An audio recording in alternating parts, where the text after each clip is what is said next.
Welcome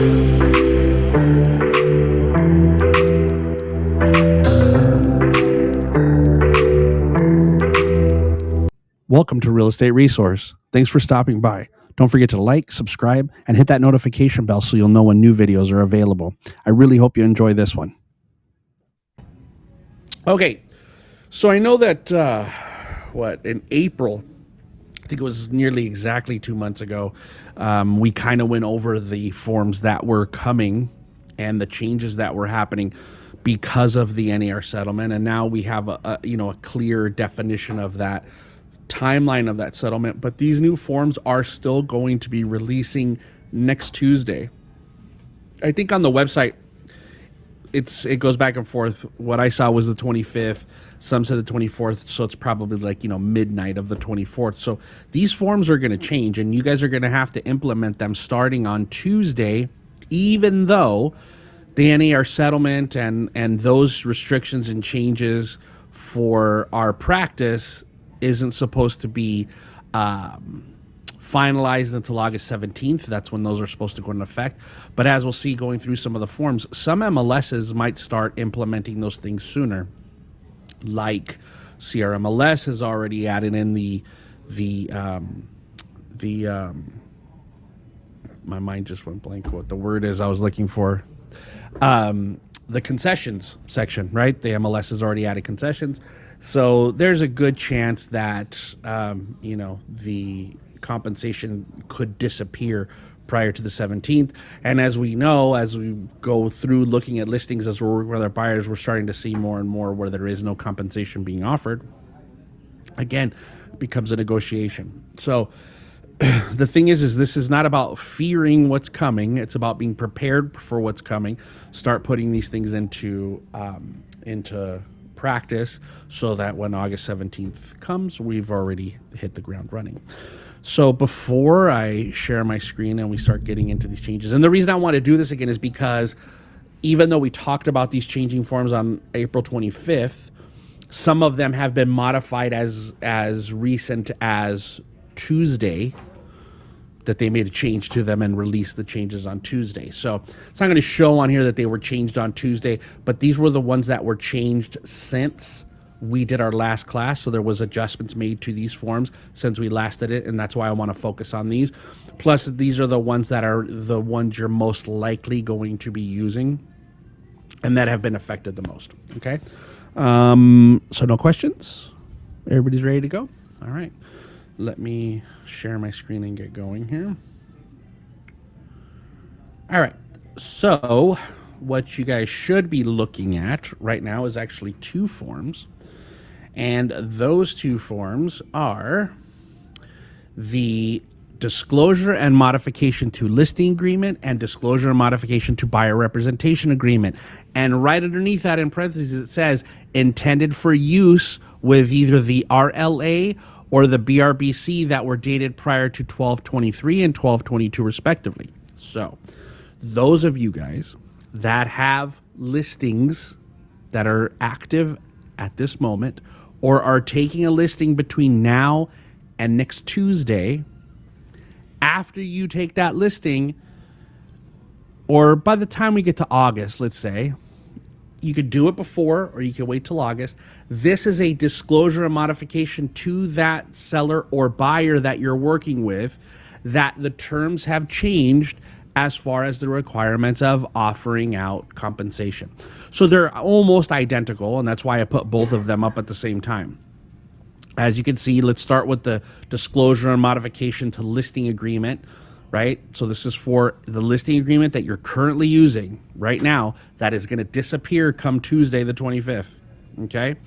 So the broker, the seller, right? So for us, Century 21 All-Stars, if you're somebody else or from outside, you're watching this from another broker on YouTube, then it is your broker's name, the company that you work for, the seller's name, the date that we entered into the listing agreement, right? So whatever date it was. So if it was 6 months ago, that's the date that's going to go in there.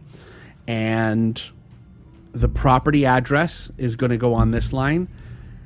this is when the listing period started, and that's when the listing period's ending. So the same thing like on the top of your listing, how it says, we're going to restate this in this modification, okay? Disclosure. Offering compensation to brokers representing buyers through the multiple listing service. You, seller, authorized me as your broker to use the MLS to offer compensation to brokers who represent buyers who purchase your property.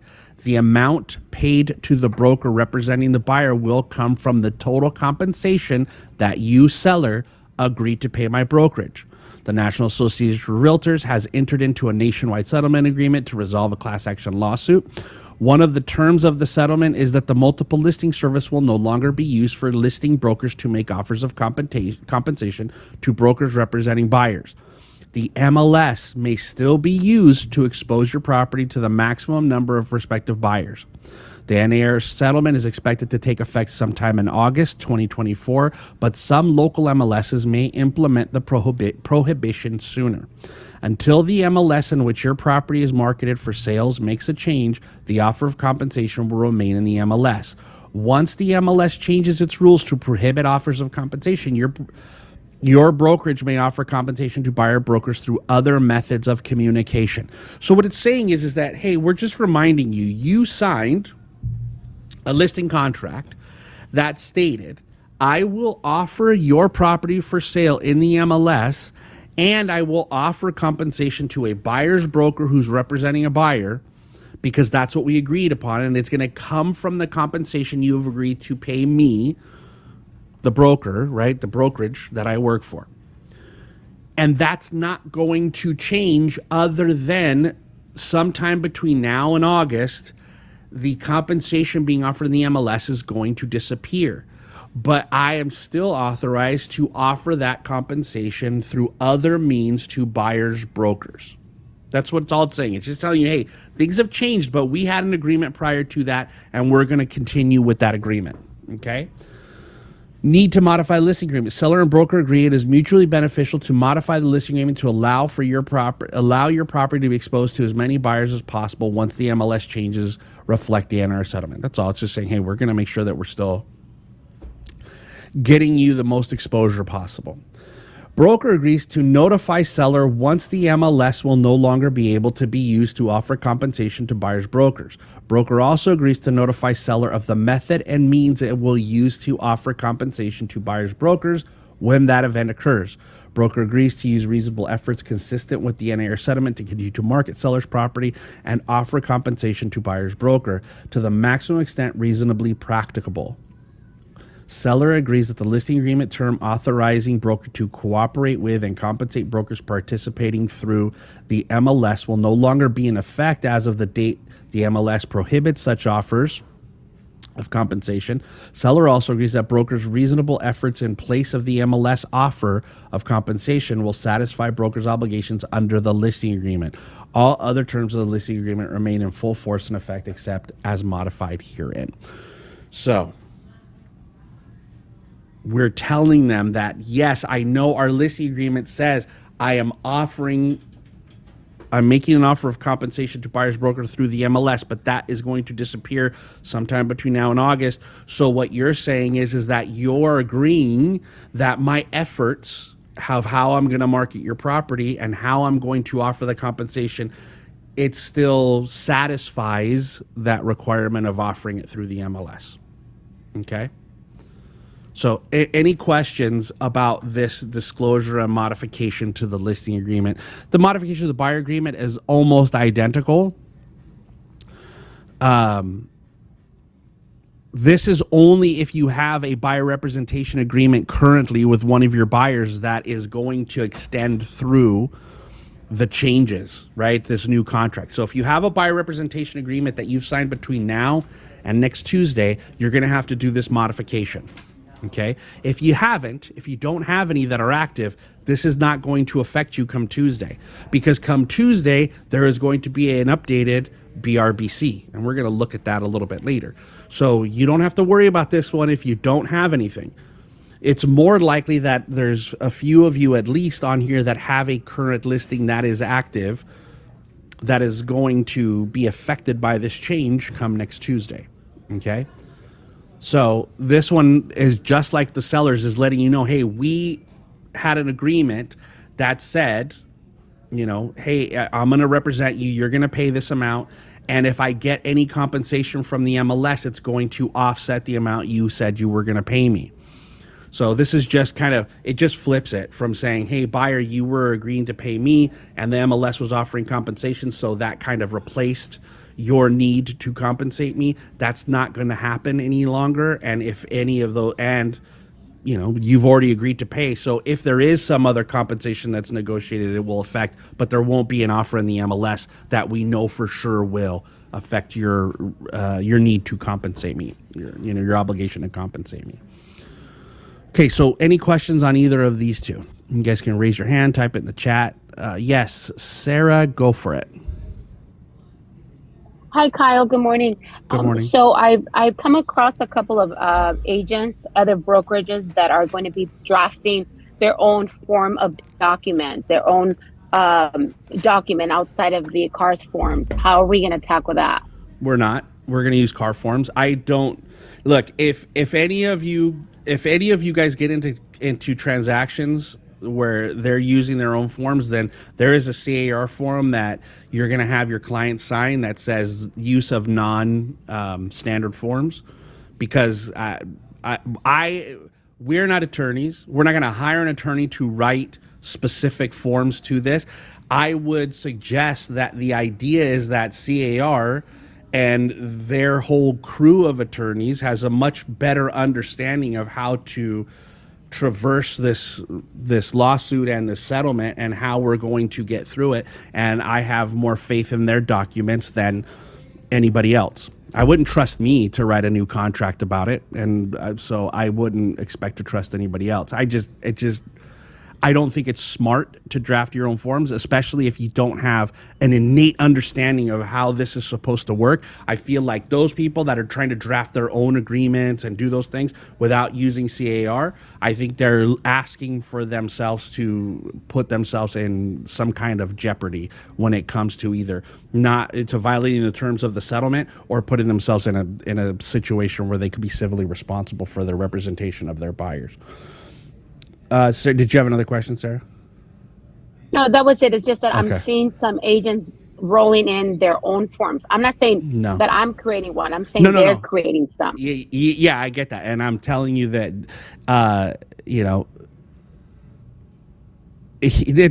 there's a saying for people who represent themselves as their own attorney, right? That they have a fool for a client.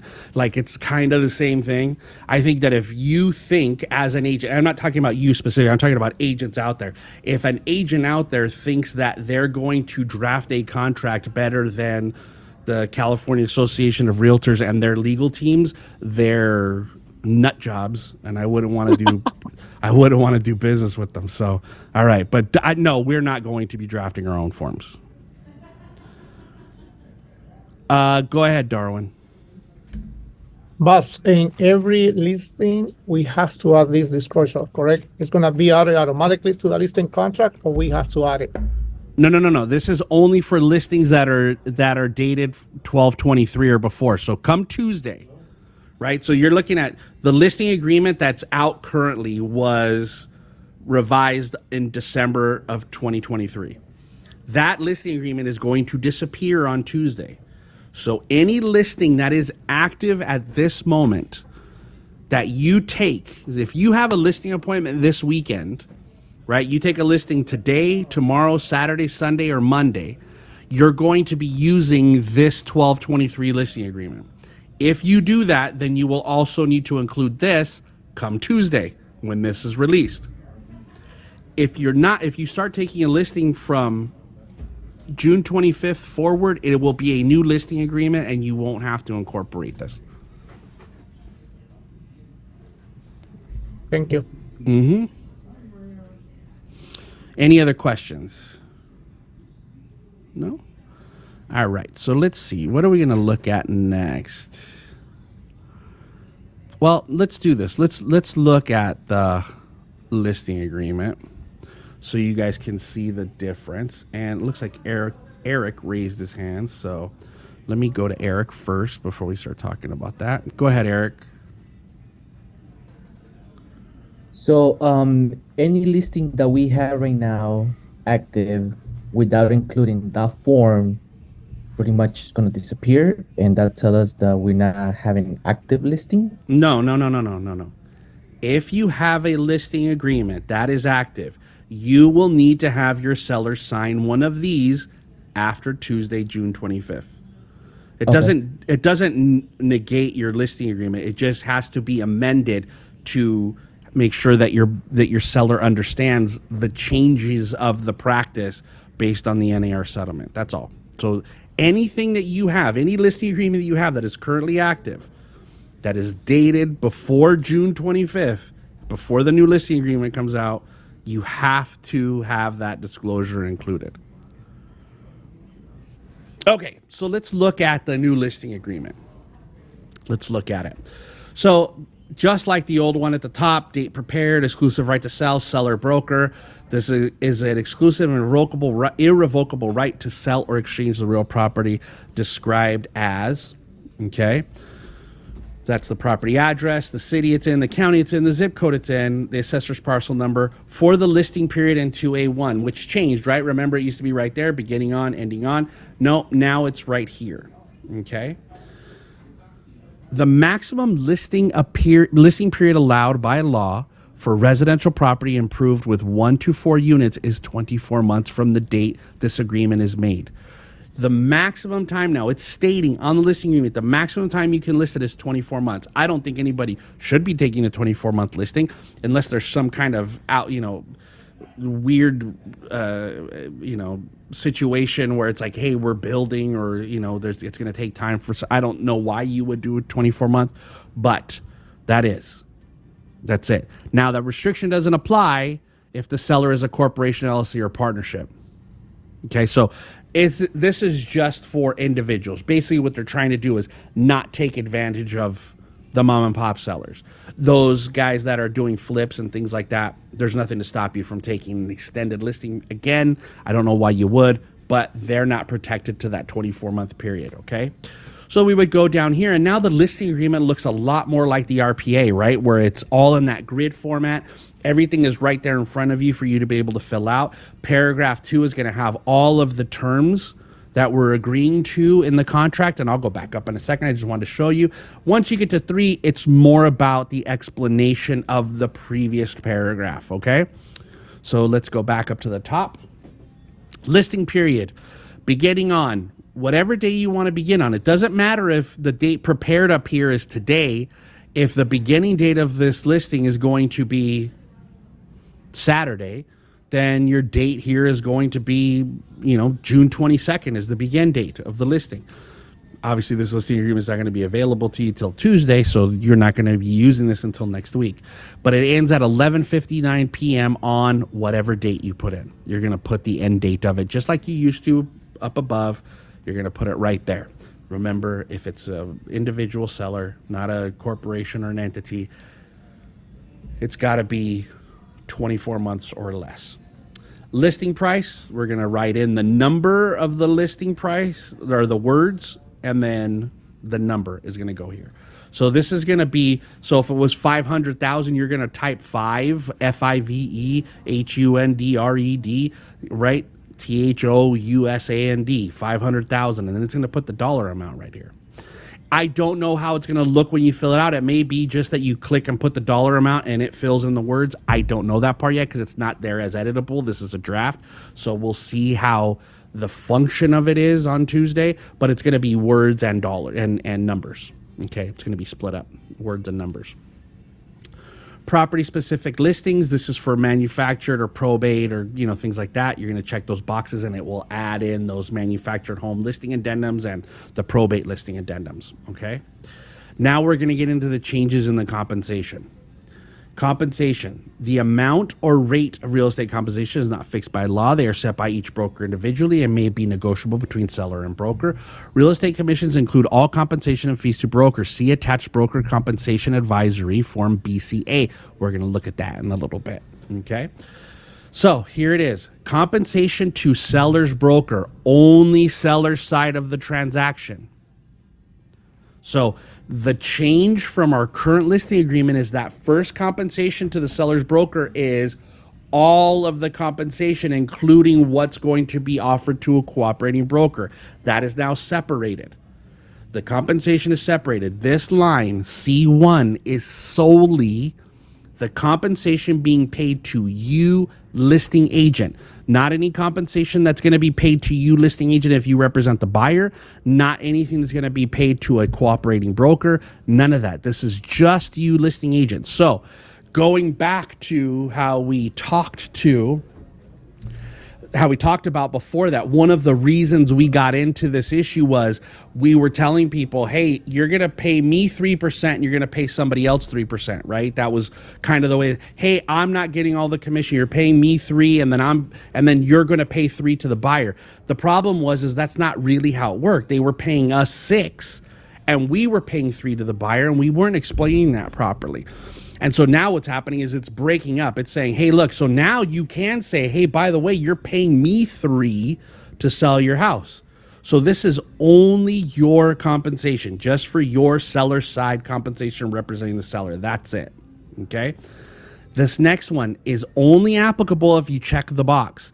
Optional additional compensation for seller's broker to offer to buyer's brokers. So now what it's saying is, hey, this is an additional percentage you're paying me so I can offer out compensation to a cooperating broker to entice them to come and bring their buyers. Okay? So if it's the seller's broker that's going to pay, this is where it would go. Okay? That's where it would go. Additional compensation to seller's broker if buyer is unrepresented. So that would say, hey, listen, if there's an unrepresented buyer, and I'm not 100% sure about why they have these separated, like that's saying, hey, you're going to pay seller's broker for a buyer that comes in that has no representation. It says here, if the same individual agent represents both buyer and seller, here's the total combined. It's either the total of C1 and C2, or it's this amount of percentage. So what it's saying is that if the buyer comes in and is unrepresented and is not going to be represented by the listing agent, the seller is going to pay an additional compensation to the seller or to the seller's agent. I don't know how you sell that to them, saying, hey, by the way, if a buyer comes in and they do handle all their own stuff, you're going to pay me an additional 1%. I don't know how that works, but that's what they have there, right? That you're paying a listing broker for a buyer who has no representation. But the next one down is set up in there already. So like if I have checked off C2 here where I'm saying, hey, you're going to pay me an additional 2% to offer out to a cooperating broker to bring a buyer. Well, what this says here in C4 is that by default, if I represent the buyer, right, as listing agent, I am going to get the combination of C1 and C2. Or we could check this box and negotiate a different compensation for me acting as dual agent. So for example, let's say that I had negotiated as listing agent 3% to me to represent you, seller. We're going to offer out 2%, right? You're going to pay me an additional 2% to offer out to a buyer's agent. But if I sell them, I will get the 5%. Or we could say, in order for me to save you some money, what we'll do is if I represent both, we'll check this box and we'll make it 4% total. Does that make sense? So questions about this compensation part.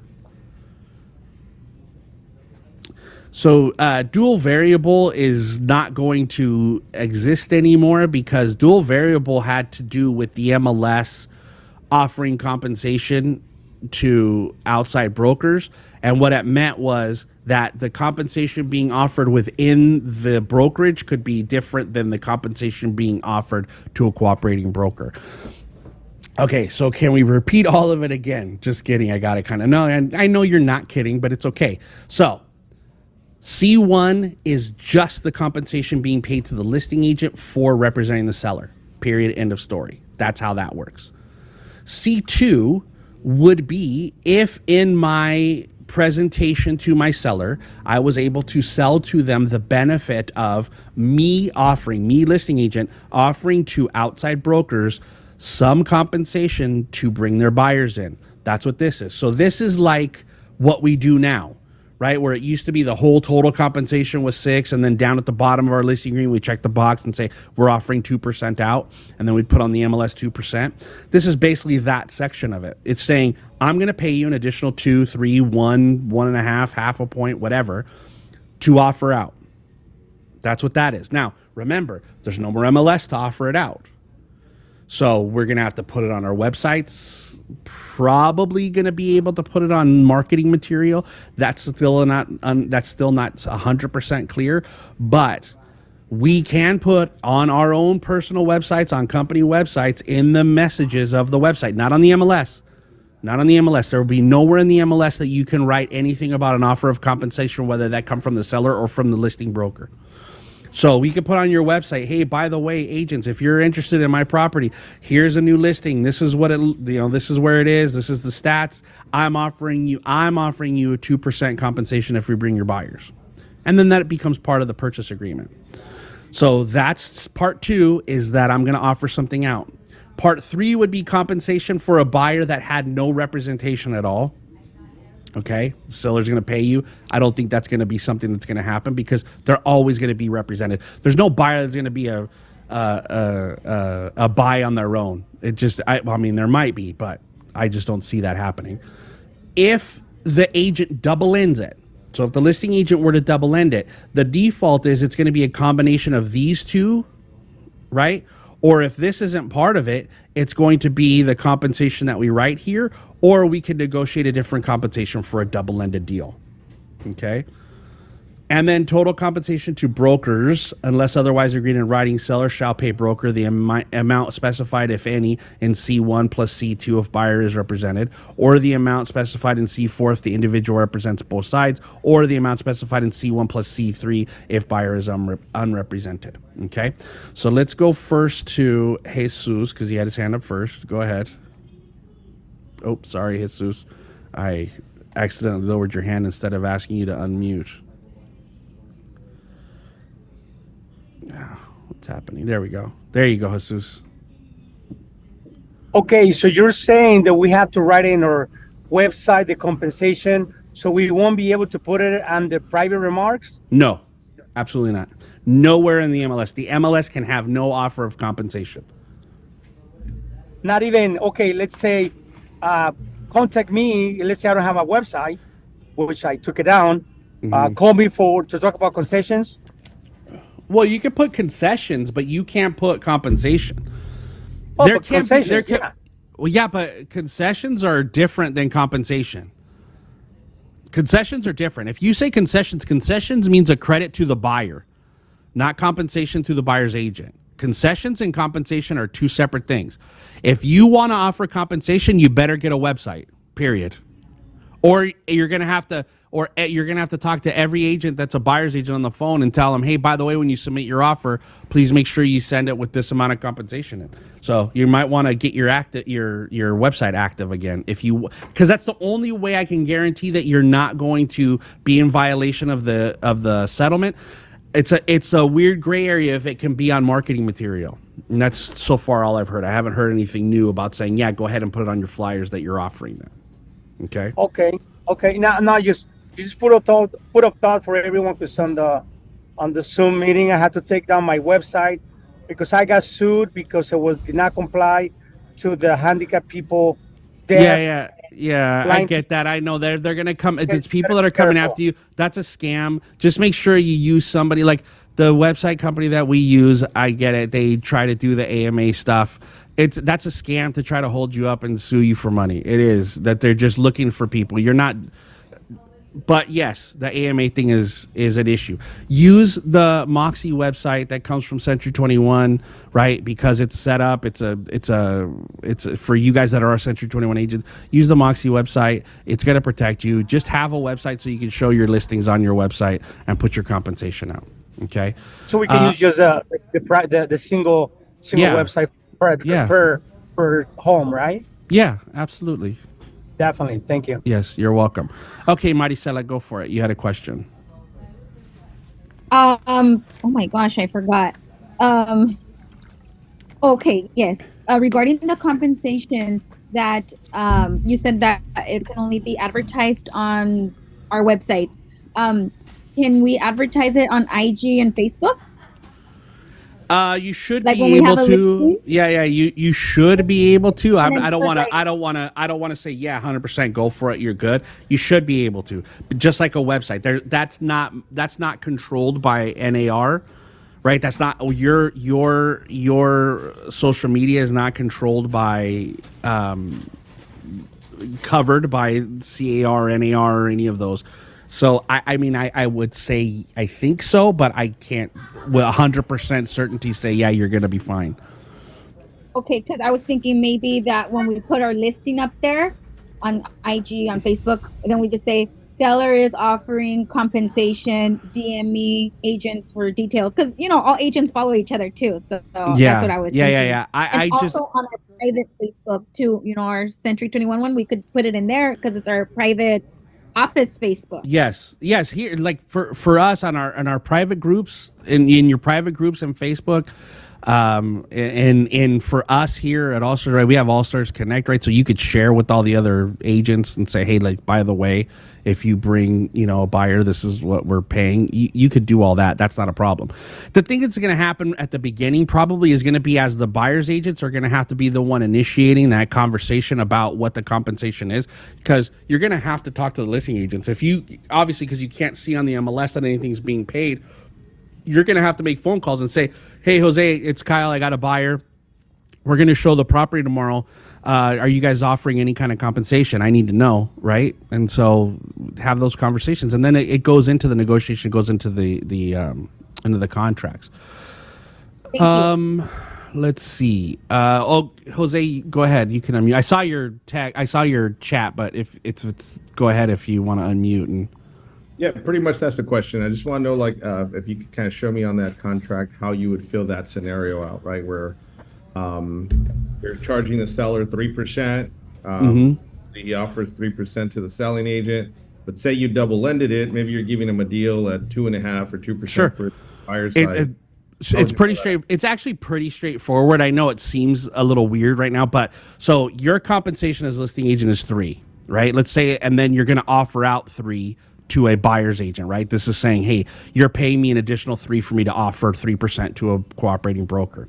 But here, if I'm going to double end, I am going to check this box and say, I'm only going to charge you 5% if I double end, and it'll be just 5% here. So it will supersede these two. Otherwise, by default, it's going to be the whole 6% because of C1 and C2 right here. Does that make sense?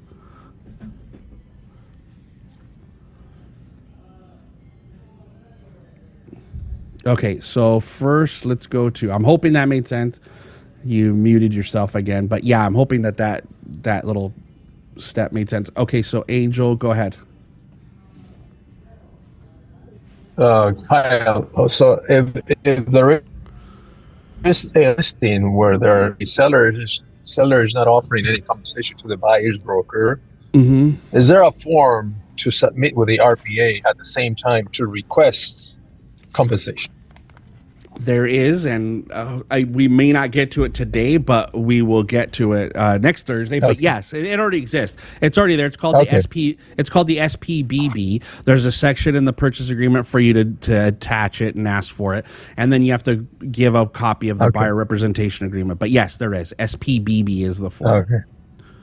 Okay. All right, and Darwin, go ahead. Yes, but so it would be easier just to go C4 if you're charging 5 or 6%, or we have to do both C2 or because that would. You have to do both. You have to do both. I mean, well, you don't have to do both. Okay. This, you only have to fill out something if you're going to change the total of these two, right? This is, remember, C1 is your compensation only for representing the seller. C2 is if you're asking for additional compensation from the seller to you for you to offer to somebody else. So if they say, yeah, 3 to you, 2 to somebody else, and if you double end it, we're okay paying you the 5, then you don't need to change anything. If they say, well, if you double end it, we'd like you to charge us less, then in C4, you would check the box and change the total percentage you're being paid for double ending. Okay? I hope, I know that this is, I think that there's a combination of things. It looks different. Our processes are going to be different, right? So I think it starts to feel like it's harder than it is. And I promise you guys, just like when you guys got used to the purchase agreement and you realized, hold on a second, this purchase agreement is a lot easier than the old one was, and it's even easier to explain. I think you're going to get that way with this one. I think it's just the combination of two things. We're changing our whole process and we're changing the way it looks, and it starts to feel like, oh, it's a little like it puts that knot in your stomach. Let's see. Hold on. Alvaro said, in the private remarks, can you instruct agents to call you to discuss the compensation? I would not mention compensation anywhere, even if it's just like that in a sentence. I would just stay away from it. I would stay away from it. Somebody put, hope listing agents answer the phone. I think that once this change happens, I think they will be answering their phone. C3, somebody put C3 again, additional compensation to seller's broker if buyer is represented. So if a buyer comes in that has zero representation, doesn't want to sign a buyer representation agreement, doesn't want to work with them, whatever, if they are unrepresented, it's additional compensation to the listing broker for a sale to a buyer that doesn't have any representation, which I think is weird, but that's what that's for. Let's see what we got here. Will you be going over the way buyer's touring agreement will work? I'm going to get there. Hopefully I'm going to get there today. If not, it'll be next Thursday. But yes, the next thing after the listing agreement was going to be talking about the representation agreements for buyers. Yeah, there is specific ones for open houses. Yes.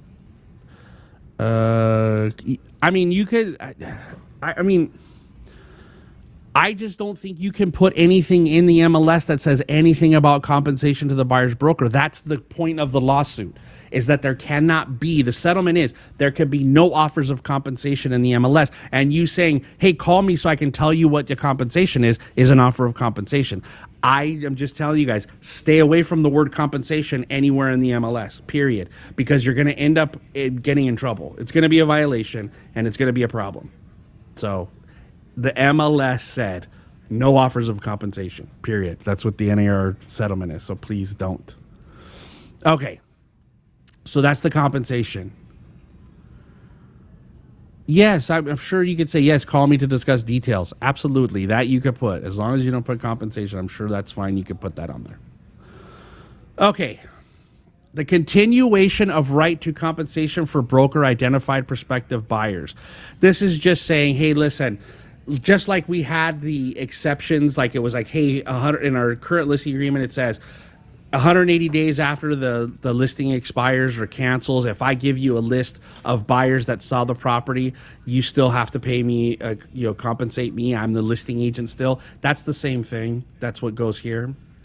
Seller's obligation to pay previous brokers. That's again like in our current listing agreement that says, hey, if you were an expired listing, do you have a list of exemptions where you would have to pay somebody else a compensation if a specific buyer were to purchase the property? This again, now they've added this optional seller concessions. This is just saying if a seller is willing to pay some level of concession to the buyer. Now that concession could be used by the buyer to pay their closing costs. It could be used by the buyer to pay their compensation to their agent if they wanted to, because the seller is not paying any compensation. So seller could say, yeah, I'm gonna give you the authorization to put that I am willing to pay, 1% of the purchase price or $10,000 or whatever the amount. Like you could pick or choose a percentage or a flat rate for concessions. Okay, again, optional. And the MLS now has that concessions section in the printouts in the MLS that where you can offer concession to the buyer's agents and to the buyers. Okay, here we get to the items included and excluded from the sale of the property. Okay, the leased or liened items that are here, any smart home features that the seller wants to include or exclude. Okay. Property will be marketed in the following MLS. This is what the MLS is, not your board of realtors. So for those of you guys that are DAOR members, it is not DAOR that goes there. If you're Pacific West, it's not Pacific West. It is CRMLS. That's the MLS that we are offering the property, and that's where we're marketing it. Go ahead, Jesus. On a quick note, that I have 3 escrows in Palmdale, Lancaster. The agents gave me the MLS ID. They gave me numbers, no letters, no nothing. And neither Michelle and I cannot find them anywhere. How do we approach that? Well, because Palmdale has their own MLS. They don't use CRM. They don't always cooperate with CRMLS. So it asked me for the CRMLS, and I put Palmdale, and it still doesn't recognize it. No, I understand that. The city of Palmdale is in CRMLS. But Palmdale and those have their own MLS that don't reciprocate to CRMLS, so those MLS IDs aren't going to show up. So what do I do? What do you do? You're the listing agent. Yes. Or you're the listing agent. So yes. Their IDs don't work. You're going to put outside. You're going to put it. It's a non-member, an outside for CRMLS. Got it. Thank you. You're welcome. Okay. So let's get back on topic. All right. So coming soon status. Seller does or does not authorize broker to market the property per the coming soon status and broker's MLS, if any. So, hey, if they want to be coming soon, then you don't have to check anything. If they don't want you to do coming soon, you got to check does not. Okay. Public marketing to begin on the date of this agreement or, right? So if you're saying, hey, listen, we don't want to market it publicly until 2 weeks from today. That's not coming soon. Public marketing is anything. So coming soon is still public marketing. Okay. So if you are going to put it right now, coming soon, then you leave this as it is. Okay. If you're going to start marketing it in 2 weeks, you put the date 2 weeks from now. Or if the seller says, I don't want you to market it to the public at all, you check this box and we're going back to including the SELM. So our current listing agreement allows you to not use the seller's exemption from multiple listing service. They didn't require it anymore. It had a section in the paragraph. Now we're going to require that to come back in if they're going to be off market for the entire period. Okay. If they're just going to start marketing at a later date, you just have to do it here. You don't need that. If you're not going to put it in the MLS at all, you have to have that SCLM form again now. Okay. This is just talking about the clear cooperation policy. All of your guys' properties will fall under that clear cooperation. You have to put them in. Listing features to be kept off the internet. That's just if you're going to put it on the MLS, but you don't want it to go out to all the other internet providers, Zillow, the websites, all that stuff. There's a form called the SELI. That's the exclusion from listing from the internet. So that's already has always existed. That's not a new form. They just separated it into its own piece in that paragraph. Let me see. We got a good question here. If it's a date 2 weeks out, do we still have to input the listing in the MLS, the date the listing was executed? Yes, you do. So when you take a listing, it either has to be registered, coming soon, or active within 2 days of you taking the listing. So if I take the listing today, right? Friday's day 1, Saturday is day 2. I have to have the listing as registered, coming soon, or active by Saturday. Sunday doesn't count as a business day for the MLS, but Saturday does. So within 2 days of taking the listing, I have to have it in there as registered, coming soon, or active. Okay. If I register a listing today, because I take it today, and then I decide to have an open house on Saturday and I'm not supposed to, I have to have it active by Monday to avoid a violation. Okay? Okay. All right. Any questions so far? So timing and presentation of offer, all this stuff is currently what's in our listing, right? Really the only changes were the stuff that was from here up, from F up was the changes. So we'll dig into this again when it's the listing time. I just want to talk about really the huge changes that were coming, just so we could get to some of the buyer stuff before the class is up, and then we'll continue it on Thursday. Go ahead, Jesus. Hi, Kyle. Can you please repeat that? If we get it today, it will register tomorrow, and I can do open house Saturday and Sunday just by having it registered, but it needs to go active on Monday. Yes. Is that good? Yes, it can't be coming soon. It have to go active to avoid a violation. It has to go active within 1 business day of you marketing it. I mean, that's what the rules say. So that's how it works. I would prefer you guys don't do any marketing until you make it active, but that's up to you to put yourself in that position of getting a violation. Okay, so let's real quick, like I said, we'll go into this listing more in the next couple weeks, but I want to go over some of the buyer stuff. Let's see, where did my... Okay, so here is the buyer representation and broker compensation, and I'm trying to find the open house.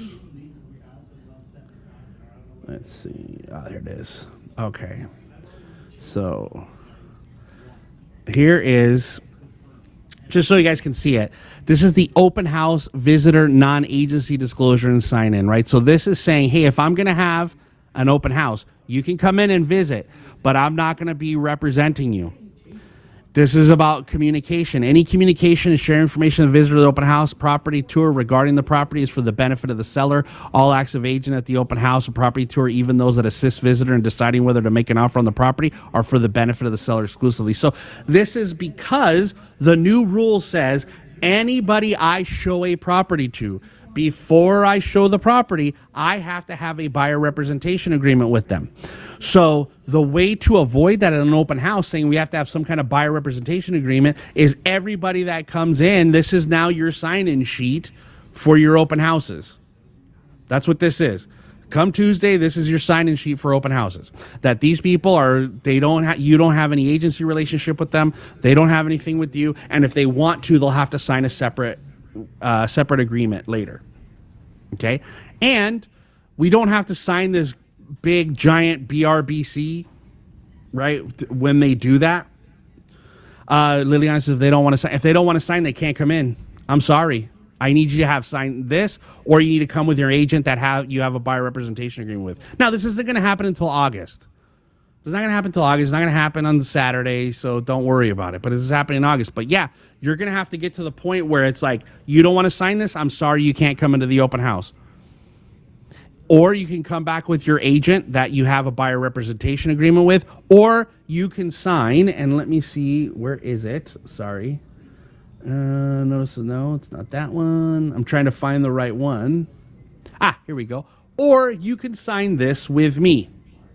And this form is the limited property representation and broker compensation agreement.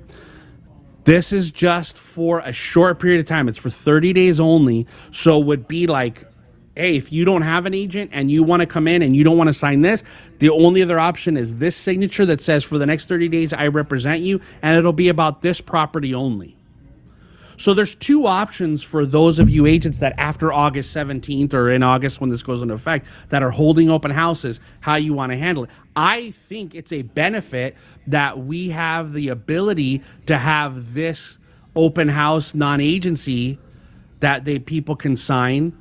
So you have a sign-in sheet with those agents, and you could say to them, if you don't want to, because this is the law now. It's not me just saying I don't want to let you in. You have to sign this or you can't come in, period. That's how it works. Okay, so I think Sarah was first. Go ahead. Forgive me, Kyle. What is the name of that second form? This one? Yeah, the one where you see that right there. This is the limited property representation and broker Okay. compensation agreement. That's Now, the it's not that for you guys working with your buyers full time, you're going to use the buyer representation and broker compensation. This is Right. only if you meet somebody in an open house, or if you get a sign call and somebody goes, "Look, here, I'm already qualified. Here's my qualification. Can you meet me at the house?" And you choose to do that, which I would say you don't, but you would have this one. Okay. Thank you. Okay, you're welcome.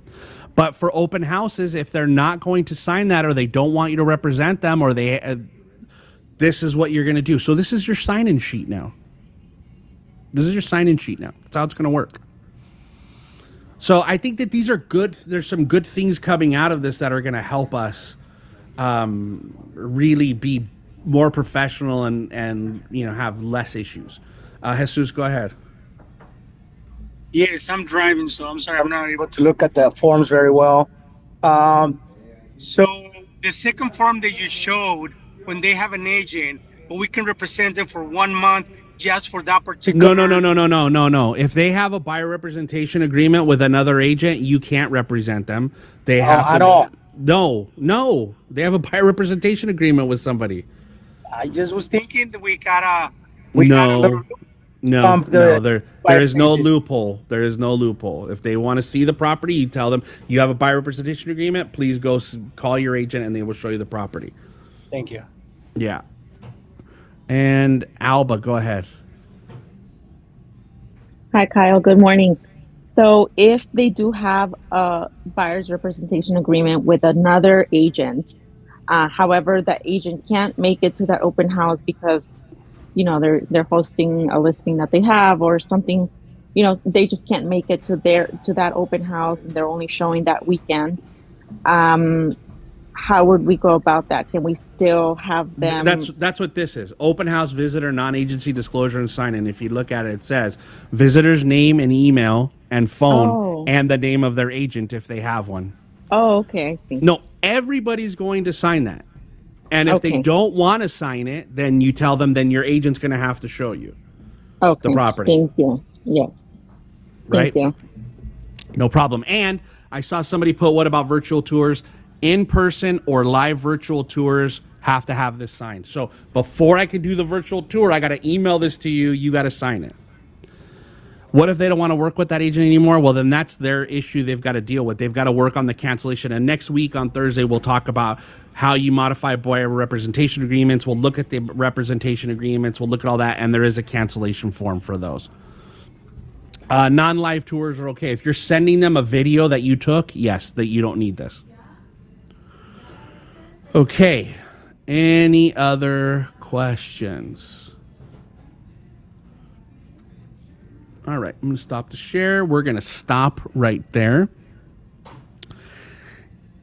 Again, these forms are all coming on Tuesday. You can go to CAR's website. You can go to the standard form section of car.org. You can go through and you can look at these yourself. You can read through them, make yourself familiar. But come Tuesday, these are the forms that we're going to be using, the listing agreement, the purchase agreements, all these changes, okay? Don't forget that on top of the NAR lawsuit, right, there was another law that changed that's going to change in July, and that's about the disclosure of any work that was done, and if it was over $500 that we have to share the contractor's information and detailed disclosure of all those repairs. We'll talk about that hopefully next week. If not, we'll talk about it the week after as July comes closer. All right, so any other questions before I let you guys go? No. All right, I appreciate it. Thank you guys for being here. Again, I'm available if you guys need anything. You can always shoot me emails. Come see me. This video is going to be on YouTube later today, probably in a couple hours. So thank you guys for being here. I appreciate it, and I'll see you again in a week.